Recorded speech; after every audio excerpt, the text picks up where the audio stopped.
ನಮಸ್ತೆ ಎಲ್ಲರಿಗೂ. ನಾನಿವತ್ತು ಚಿಕನ್ ಲಿವರಿದ್ದು ಗಸಿ ಥರ ಮಾಡ್ತಾಯಿದ್ದೀನಿ. ತುಂಬಾ ಚೆನ್ನಾಗಾಗುತ್ತೆ, ಸಿಂಪಲಾಗಿ, ತುಂಬ ಈಸಿಯಾಗಿ ಇದೆ. ಅನ್ನದ ಜೊತೆ ಹಾಗೆ ಚಪಾತಿ ಜೊತೆ ತುಂಬಾ ಚೆನ್ನಾಗಾಗುತ್ತೆ. ತುಂಬಾ ಸುಲಭ ಕೂಡ, ಹಾಗೆ ಟೇಸ್ಟ್ ಕೂಡ ತುಂಬಾ ಚೆನ್ನಾಗಾಗುತ್ತೆ. ಅದಕ್ಕೆ ನಾನು 1 kg ಆಗುವಷ್ಟು ಲಿವರನ್ನು ತಗೊಂಡಿದ್ದೀನಿ. ಇದನ್ನು ಚೆನ್ನಾಗಿ ಕ್ಲೀನ್ ಮಾಡಿ ತೊಳ್ಕೊಂಡಿದ್ದೀನಿ. ಆಮೇಲೆ ಅದಕ್ಕೆ ನಾನು ಈರುಳ್ಳಿ, ಕೊತ್ತಂಬರಿ ಸೊಪ್ಪು, ಹಾಗೆ ಶುಂಠಿ ಬೆಳ್ಳುಳ್ಳಿ ಮತ್ತು ಚಕ್ಕೆ, ಲವಂಗ, ಏಲಕ್ಕಿ, ಗರಂ ಮಸಾಲ ಅದೆಲ್ಲ ಇದೆ ನೋಡಿ, ಅದನ್ನು ಪೇಸ್ಟ್ ಮಾಡ್ಕೊಳ್ತೀನಿ ಮಿಕ್ಸಿಗೆ ಹಾಕಿ. ನಾನು ಶುಂಠಿ ಬೆಳ್ಳುಳ್ಳಿ ಪೇಸ್ಟೆಲ್ಲ ಯಾವಾಗಲೂ ಮನೆಯಲ್ಲೇ ಮಾಡಿಕೊಳ್ಳೋದು. ಈ ರೀತಿ ನೋಡಿ, ಈರುಳ್ಳಿ, ಶುಂಠಿ ಬೆಳ್ಳುಳ್ಳಿ, ಕೊತ್ತಂಬರಿ ಸೊಪ್ಪು ಹಾಗೆ ಗರಂ ಮಸಾಲ ಹಾಕಿ ಪೇಸ್ಟ್ ರುಬ್ಕೊಳ್ಬೇಕು. ಆಮೇಲೆ ನಾನು ತೆಂಗಿನ ಎಣ್ಣೆಯನ್ನು ತಗೊಂಡಿದ್ದೀನಿ.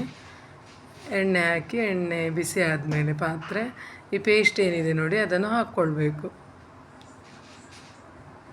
ಈ ರೀತಿ ಪೇಸ್ಟ್ ಮಾಡೋದ್ರಿಂದ ತುಂಬಾ ಟೇಸ್ಟ್ ಆಗುತ್ತೆ, ಹಾಗೆ ಗ್ರೇವಿ ಥರ ಬರುತ್ತೆ. ಅದಕ್ಕೋಸ್ಕರ ಚೆನ್ನಾಗಿ ಫ್ರೈ ಮಾಡ್ಕೊಳ್ಬೇಕು. ಹಸಿ ವಾಸನೆ ಎಲ್ಲ ಹೋಗಬೇಕು ಅಲ್ಲಿವರೆಗೆ ಫ್ರೈ. ಸ್ವಲ್ಪ ಜಾರ್ ತೊಳೆದು ನೀರು ಹಾಕ್ತಾಯಿದ್ದೀನಿ. ಜಾರಿಗೆ ಸ್ವಲ್ಪ ನೀರು ಹಾಕ್ತಿದ್ದೀನಿ. ಆಮೇಲೆ ಚೆನ್ನಾಗಿ ಹಸಿ ವಾಸನೆ ಹೋಗುವವರೆಗೆ ಫ್ರೈ ಆಗಬೇಕು. ಆಮೇಲೆ ಟೊಮೊಟೊವನ್ನು ಸಣ್ಣದಾಗಿ ಹಚ್ಚಿಟ್ಕೊಂಡಿದ್ದೆ, ಅದನ್ನು ಕೂಡ ಹಾಕ್ತಾಯಿದ್ದೀನಿ. ಆಮೇಲೆ ಚೆನ್ನಾಗಿ ಮಿಕ್ಸ್ ಮಾಡಿಕೊಳ್ಬೇಕು. ಟೊಮೊಟೊ ಬೇಕಂತ ಹೇಳಿದರೆ ಪೇಸ್ಟ್ ಮಾಡ್ಕೊಳ್ಬೋದು. ನಾನು ಹಾಗೆ ಹಾಕ್ತಿದ್ದೀನಿ ಕಟ್ ಮಾಡಿ. ನಿಮಗೆ ಬೇಕಿದ್ದರೆ ಪೇಸ್ಟ್ ಮಾಡ್ಕೊಳ್ಬೋದು. ಆಮೇಲೆ ಈಗ ಲಿವರನ್ನು ಹಾಕ್ತಾಯಿದ್ದೀನಿ.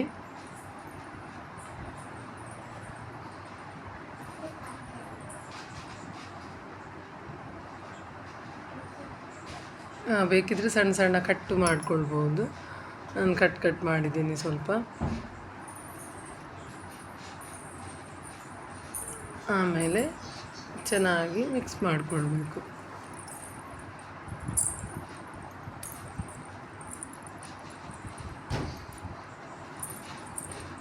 ತುಂಬ ಮತ್ತೆ ಇದನ್ನು ಜಾಸ್ತಿ ಹೊತ್ತು ಬೇಯಿಸಬೇಕಾಗ ತುಂಬ ಚೆನ್ನಾಗಿ ಟೇಸ್ಟ್ ಬರುತ್ತೆ.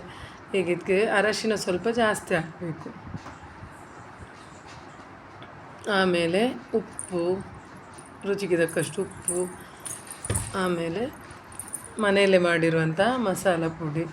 ಇದಕ್ಕೆ ಗರಂ ಮಸಾಲೆ ಎಲ್ಲ ಜಾಸ್ತಿ ಹಾಕಿಲ್ಲ. ಅದಕ್ಕೋಸ್ಕರ ನಾನು ಪೇಸ್ಟ್ ಮಾಡುವಾಗ ಸ್ವಲ್ಪ ಇದು ಹಾಕ್ತೀನಿ, ಗರಂ ಮಸಾಲ. ಈಗ ಮೆಣಸಿನ ಹುಡಿಯನ್ನು ಕೂಡ ಹಾಕ್ತಾಯಿದ್ದೀನಿ. ಹಾಗೆಲ್ಲ ಉಪ್ಪು, ಹುಳಿ, ಖಾರ ಎಲ್ಲ ಎಳ್ಕೊಳ್ಳುತ್ತೆ. ಆಮೇಲೆ ಬೆಂದಮೇಲೆ ಬೇಕಿದ್ದರೆ ಖಾರ, ಉಪ್ಪೆಲ್ಲ ಚಪ್ಪೆ ಇದ್ದರೆ ಮತ್ತೆ ಸ್ವಲ್ಪ ಹಾಕ್ಕೊಳ್ಬೋದು. ಹೀಗೆಲ್ಲ ಚೆನ್ನಾಗಿ ಮಿಕ್ಸ್ ಮಾಡಿ ಪೇಸ್ಟ್, ಉಪ್ಪು ಹಾಗೆ ಇದೆಲ್ಲ ಹಾಕಿದ್ದೀವಿ ನೋಡಿ, ಉಪ್ಪು, ಮೆಣಸಿನ ಹುಡಿ ಎಲ್ಲ ಅದರ ಜೊತೆ ಚೆನ್ನಾಗಿ ಬೇಯಬೇಕು. ಆಮೇಲೆ ಮುಚ್ಚಿ ಚೆನ್ನಾಗಿ, ಇದು ಸ್ವಲ್ಪ ಜಾಸ್ತಿ ಹೊತ್ತು ಬೆಂದಷ್ಟು ಟೇಸ್ಟ್ ಚೆನ್ನಾಗಿ ಬರುತ್ತೆ. ಈಗ ನೋಡಿ ಸ್ವಲ್ಪ ಬೇಯ್ತಾ ಬಂತು. ಈಗ ಮೊದಲಿಗೆ ನೀರಿರುತ್ತೆ, ಆಮೇಲೆ ಅದನ್ನು ಹಾಗೆ ಬೇಯಿಸಿದ ಮೇಲೆ ಅದು ಸ್ವಲ್ಪ ಡ್ರೈಗೆ ಬರುತ್ತೆ, ಡ್ರೈ ಆಗಿ. ಗ್ರೇವಿ ಬೇಕಾದರೆ ಗ್ರೇವಿ ಥರನೂ ಮಾಡ್ಬೋದು, ಡ್ರೈ ಬೇಕಿದ್ರೆ ಡ್ರೈನೂ ಮಾಡ್ಬೋದು. ಆಮೇಲೆ ಈಗ ಉಪ್ಪು ಸ್ವಲ್ಪ ಸಪ್ಪೆ ಇತ್ತು, ಅದಕ್ಕೆ ಸ್ವಲ್ಪ ಉಪ್ಪು ಹಾಗೆ ಮೆಣಸಿನ ಹುಡಿಯನ್ನು ಕೂಡ ಹಾಕ್ತಾಯಿದ್ದೀನಿ. ಆಮೇಲೆ ಈಗ ಲಿಂಬು ರಸ ಇದೆ ನೋಡಿ, ಲಿಂಬು ರಸನ ಹಾಕ್ಬೋದು. ಹಾಗೆ ಇಲ್ಲದಿದ್ದರೆ ಹುಣಸೆ ಹುಳಿ ರಸನೂ ಹಾಕ್ಬೋದು. ತುಂಬಾ ಚೆನ್ನಾಗಾಗುತ್ತೆ. ಚೆನ್ನಾಗಿ ಹಿಂಡಿಕೊಳ್ಬೇಕು ರಸ. ನಾನು ಅರ್ಧ ಲಿಂಬೆಯನ್ನು ಹಾಕ್ತಾಯಿದ್ದೀನಿ. ಎಲ್ಲ ಹಾಕಿದ ಮೇಲೆ ಚೆನ್ನಾಗಿ ಮಿಕ್ಸ್ ಮಾಡಿಕೊಳ್ಬೇಕು.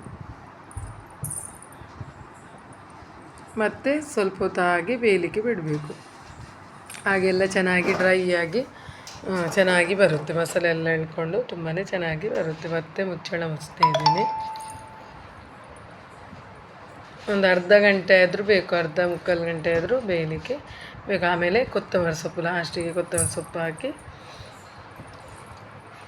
ನಾನು ಪೇಸ್ಟಿಗೆ ಹಾಕಿದ್ದೀನಿ ಕೊತ್ತಂಬರಿ ಸೊಪ್ಪು. ಆಮೇಲೆ ಲಾಸ್ಟಿಗೆ ಈಗ ತುಂಬಾ ಚೆನ್ನಾಗಾಗುತ್ತೆ.